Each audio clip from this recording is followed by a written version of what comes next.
జనవరి నెల 14వ తేదీ మచిలీపట్నం నిర్మల హై స్కూల్లో క్లాస్మేట్ అయిన సునీల్ రెడ్డికి పుట్టినరోజు శుభాకాంక్షలు. 2019 డిసెంబర్ 7వ తేదీన మరో రీయూనియన్ కోసం అందరం చేరాం సుందరమైన విశాఖ సముద్ర తీరం.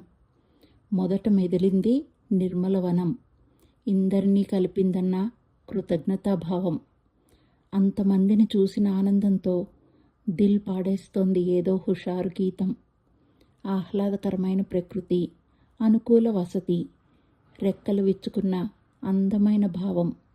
అంతలో అన్నిటికీ వెనక నిలిచింది మన సునీల్ రెడ్డే అంటూ హర్షంతో చప్పట్ల వర్షం. తనివి తీరకపోయినా తిరిగి రాక తప్పదు కాబట్టి తృప్తిగా వైజాగ్కి నీకు థ్యాంక్స్ చెప్పేసి తిరుగు ప్రయాణమయ్యాం. ఆనాటి జ్ఞాపకాల్ని గుర్తు చేసినందుకు మరోసారి థ్యాంక్స్ చెప్పే అవకాశాన్ని కల్పించింది నీ జన్మదినం. దానికి తోడయ్యే సంక్రాంతి పర్వదినం. Thank you and happy birthday to you.